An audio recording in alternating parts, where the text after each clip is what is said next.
ಅನುದಿನ ಆತ್ಮಿಕ ಆಹಾರದ ಕಾರ್ಯಕ್ರಮವನ್ನು ವೀಕ್ಷಿಸುವಂಥ ವೀಕ್ಷಕರೆಲ್ಲರಿಗೂ ಕರ್ತನು ಒಡೆಯನು ಪ್ರಪಂಚ ಮೋಕ್ಷ ಪ್ರದಾತನಾದ ಯೇಸು ಕ್ರಿಸ್ತನ ನಾಮದಲ್ಲಿ ಹೃತ್ಪೂರ್ವಕ ವಂದನೆಗಳನ್ನು ತಿಳಿಸ್ತಾ ಇದ್ದೇನೆ. ಸಮಾಧಾನವು, ಸಂತೋಷವು, ಆತ್ಮಿಕ ಆಶೀರ್ವಾದವು, ಆರೋಗ್ಯವು ತಂದೆಯಾದ ದೇವರು ಎಲ್ಲರಿಗೂ ಅನುಗ್ರಹಿಸಲಿ ಎಂದು ದೇವರನ್ನು ಪ್ರಾರ್ಥಿಸುತ್ತೇನೆ. ಈ ದಿನ ಮತ್ತೊಂದು ಅಂಶವನ್ನು ನಿಮ್ಮೊಟ್ಟಿಗೆ ಮಾತನಾಡ್ತಾ ಇದ್ದೇನೆ. ಆತನ ಶಕ್ತಿಯನ್ನು ಆಶ್ರಯಿಸಿರಿ ಎಂಬ ಅಂಶವನ್ನು ನಿಮ್ಮೊಟ್ಟಿಗೆ ಮಾತನಾಡ್ತಾ ಇದ್ದೀನಿ. ಈ ಸಮಾಜದಲ್ಲಿ ಯಾರನ್ನೋ ನಂಬಿಕೊಂಡು ಯಾರ ಮೇಲೋ ಆಶ್ರಯದಿಂದ ಜೀವಿಸ್ತಾ ಇರ್ತಾರೆ. ಇಲ್ಲ ಪ್ರಿಯರೇ, ನಾವೆಲ್ಲರೂ ಆತನಲ್ಲಿ ನಾವು ಇರಬೇಕು. ಒಂದು ಮಾತನ್ನು ನಾವು ಓದೋಣ. ಎಫೆಸದವರಿಗೆ ಬರೆದ ಪತ್ರಿಕೆ 6ನೇ ಅಧ್ಯಾಯ 10ನೇ ವಚನ. ಎಫೆಸದವರಿಗೆ ಬರೆದ ಪತ್ರಿಕೆ 6ನೇ ಅಧ್ಯಾಯ 10ನೇ ವಚನ 11ನೇ ವಚನ. ಕಡೆ ಮಾತೇನೆಂದರೆ, ನೀವು ಕರ್ತನನ್ನು ಆತನ ಅತ್ಯಧಿಕವಾದ ಶಕ್ತಿಯನ್ನು ಆಶ್ರಯಿಸಿಕೊಂಡವರಾಗಿ ಬಲಗೊಳ್ಳಿರಿ. ಅಂದರೆ ಆತನಲ್ಲಿ ಆಶ್ರಯರಾಗಬೇಕು, ದೇವರಲ್ಲಿ. ಯಾಕೆಂದರೆ ಆತನು ನಮ್ಮನ್ನು ಎತ್ತಿದ್ದಾರೆ, ಆತನು ನಮ್ಮನ್ನು ಕಾಪಾಡ್ತಾ ಇದ್ದಾರೆ, ಆತನು ನಮಗೆ ಏನು ಬೇಕು ಎಲ್ಲವನ್ನು ಕೂಡ ಈ ಲೋಕದಲ್ಲಿ ಅನುಗ್ರಹಿಸಿದ್ದಾರೆ. ಪಾಪದಲ್ಲಿ ಇದ್ದಾಗ ಆತನ ಮಗನಾಗಿರುವಂಥ ಯೇಸು ಕ್ರಿಸ್ತರು ಈ ಲೋಕಕ್ಕೆ ಬಂದು ರಕ್ಷಣೆ ಮಾರ್ಗವನ್ನು ಕಲ್ಪಿಸಿ ಕೊಟ್ಟಿದ್ದಾರೆ. ಯಾಕಂದರೆ ತಂದೆಯಾದ ದೇವರಿಗೆ ಒಳಪಟ್ಟು, ಯೇಸು ಕ್ರಿಸ್ತರಿಗೆ ಒಳಪಟ್ಟು ದೇವರ ಆಶ್ರಯದಲ್ಲಿ ನಾವಿದ್ದಾಗ ಅದ್ಭುತ ಪ್ರಿಯರೇ. ಯಾಕೆಂದರೆ ದೇವರ ಶಕ್ತಿಯನ್ನು, ದೇವರ ಮಹಾಬಲವನ್ನು ಆಶ್ರಯಿಸಿಕೊಂಡು ಅದರಲ್ಲಿ ಇದ್ದಾಗ ಅದ್ಭುತವಾಗಿ ನಾವು ಈ ಲೋಕದಲ್ಲಿ ಜೀವಿಸೋದಕ್ಕೆ ಆಗುತ್ತೆ. 11ನೇ ವಚನವನ್ನು ನೋಡಿ.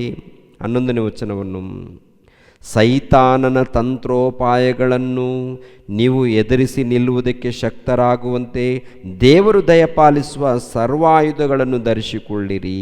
ಸರ್ವಾಯುಧಗಳನ್ನು ಅಂದರೆ ಮೊಟ್ಟ ಮೊದಲು ಆ ತಂದೆಯಾದ ದೇವರನ್ನು ಅರ್ಥ ಮಾಡಿಕೊಂಡು ದೈವ ಕುಮಾರನಾದಂಥ ಯೇಸು ಕ್ರಿಸ್ತರನ್ನು, ಪವಿತ್ರಾತ್ಮನನ್ನು ಅರ್ಥ ಮಾಡಿಕೊಂಡು ಆತನಿಗೆ ಒಳಪಟ್ಟು ಆತನ ಶಕ್ತಿಯನ್ನು ಆಶ್ರಯಿಸಿಕೊಂಡು ಈ ಲೋಕದಲ್ಲಿ ಜೀವಿಸುವಾಗ ಅದ್ಭುತ. ಯಾಕಂದರೆ ಸೈತಾನನನ್ನು ಗೆಲ್ಲಬೇಕು, ಅವನನ್ನು ಸೋಲಿಸಬೇಕು ಅಂದಾಗ ಆತನಿಗೆ ಒಳಪಟ್ಟಿರಬೇಕು, ಆತನ ಆಶ್ರಯದಲ್ಲಿರಬೇಕು, ಆತನ ಶಕ್ತಿಯಲ್ಲಿರಬೇಕು. ನಾವು ಆತನಲ್ಲಿರಬೇಕು, ಯೇಸು ಕ್ರಿಸ್ತರಲ್ಲಿರಬೇಕು, ಯೇಸು ಕ್ರಿಸ್ತರಲ್ಲಿರಬೇಕು, ನಮ್ಮಲ್ಲಿ ಅವರಿರಬೇಕು. ಇದ್ದಾಗ ಅದ್ಭುತವಾದಂಥ ಜೀವನ. ಯಾಕೆಂದರೆ ಸೈತಾನನ್ನು ಗೆಲ್ಲಬೇಕು, ಈ ಲೋಕವನ್ನು ನಾವು ಗೆಲ್ಲಬೇಕು, ಈ ಲೋಕದಲ್ಲಿ ಇದ್ದಂಥ ದುರಾತ್ಮಗಳನ್ನು ಗೆಲ್ಲಬೇಕು ಅಂದಾಗ ಆತನ ಶಕ್ತಿಯನ್ನು ಆಶ್ರಯಿಸಿಕೊಳ್ಳಬೇಕು, ದೇವರ ಶಕ್ತಿಯನ್ನು ಆಶ್ರಯಿಸಿಕೊಳ್ಳಬೇಕು, ಆತನಿಗೆ ವಿಧೇಯರಾಗಬೇಕು. ವಿಧೇಯರಾದಾಗ ಅದ್ಭುತ ಪ್ರಿಯರೇ. ಅಂಥ ಒಂದು ಉನ್ನತ ಸ್ಥಾನದಲ್ಲಿ ನಾವು ಇದ್ದು, ದೇವರ ಸ್ಥಾನದಲ್ಲಿದ್ದು ನಾವು ಜೀವಿಸೋಣ. ಯಾಕೆಂದರೆ ಈ ಲೋಕದಲ್ಲಿ ನೋಡುವಾಗ ಅನೇಕ ಮೋಸಗಳು ನಡೀತಾ ಇದೆ, ಅನೇಕ ಪಾಪಗಳು ನಡೀತಾ ಇದೆ. ಸೈತಾನನು ನಮ್ಮನ್ನು ಯಾವುದೋ ಒಂದು ರೀತಿಯಲ್ಲಿ ಹಿಂಸಿಸೋದು, ಒಂದು ರೀತಿಯಲ್ಲಿ ಶೋಧನೆ ಕೊಡೋದು, ಒಂದು ರೀತಿಯಲ್ಲಿ ಮಾನಸಿಕವಾದಂಥ ಒಂದು ವೇದನೆ ಉಂಟು ಮಾಡುವಂಥದ್ದು ನಡೀತಾ ಇದೆ. ಇವೆಲ್ಲ ನಾವು ಗೆಲ್ಲಬೇಕು. ಅಂದರೆ ಸೈತಾನನು ಬಿಡುವಂಥ ಬೆಂಕಿ ಬಾಣಗಳನ್ನು ನಾವು ಮುರಿಬೇಕು, ಅವನನ್ನು ಗೆಲ್ಲಬೇಕು, ದುರಾತ್ಮಗಳನ್ನು ಗೆಲ್ಲಬೇಕು ಅಂದಾಗ ಯೇಸು ಕ್ರಿಸ್ತರಿಗೆ ಒಳಪಡಬೇಕು, ವಿಧೇಯರಾಗಬೇಕು, ಆತನ ಶಕ್ತಿಯನ್ನು ಆಶ್ರಯಿಸಿಕೊಂಡು ಈ ಲೋಕದಲ್ಲಿ ಜೀವಿಸಬೇಕು. ಮತ್ತೊಂದು ಸಾರಿ ಆ ಮಾತನ್ನು ನೋಡಿ. ನೀವು ಕರ್ತನನ್ನು ಆತನ ಅತ್ಯಧಿಕವಾದ ಶಕ್ತಿಯನ್ನು ಆಶ್ರಯಿಸಿಕೊಂಡವರಾಗಿ ಬಲಗೊಳ್ಳಿರಿ. ಯಾಕೆ ಬಲಗೊಳ್ಳಬೇಕು? ಸೈತಾನನ ತಂತ್ರೋಪಾಯಗಳನ್ನು ನೀವು ಎದುರಿಸಿ ನಿಲ್ಲುವುದಕ್ಕೆ ಶಕ್ತರಾಗುವಂತೆ ದೇವರು ದಯಪಾಲಿಸುವ ಸರ್ವಾಯುಧಗಳನ್ನು ಧರಿಸಿಕೊಳ್ಳಿರಿ. ನಾವು ಹೋರಾಡುವುದು ಮನುಷ್ಯ ಮಾತ್ರದವರ ಸಂಗಡವಲ್ಲ, ರಾಜತ್ವಗಳ ಮೇಲೆಯೂ ಅಧಿಕಾರಗಳ ಮೇಲೆಯೂ ಈ ಅಂಧಕರಾದ ಲೋಕಾಧಿಪತಿಗಳ ಮೇಲೆಯೂ ಆಕಾಶ ಮಂಡಲದಲ್ಲಿರುವ ದುರಾತ್ಮಗಳ ಸೇನೆಯ ಮೇಲೆಯೂ ನಾವು ಹೋರಾಡುವವರಾಗಿದ್ದೇವೆ.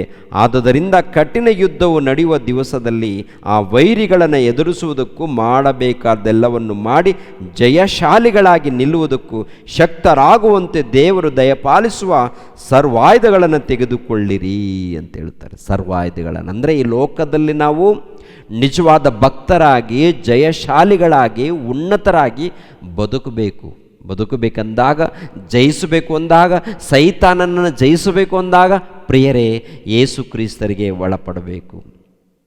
ಆತನ ಶಕ್ತಿಯನ್ನು ಆಚರಿಸಿಕೊಂಡವರಾಗಿರಬೇಕು. ಈ ಲೋಕದಲ್ಲಿ ಹಣಕ್ಕೆ ಒಳಪಟ್ಟಿದ್ದೀವ, ಅಧಿಕಾರಕ್ಕೆ ಒಳಪಟ್ಟಿದ್ದೀವ, ಇಲ್ಲ ಯಾವುದೋ ಒಂದು ಶಕ್ತಿಗೆ ಒಳಪಟ್ಟಿದ್ದೀವ, ಇಲ್ಲ ಯಾರಿಗೋ ನಾವು ಒಳಪಟ್ಟಿದ್ದೀವ?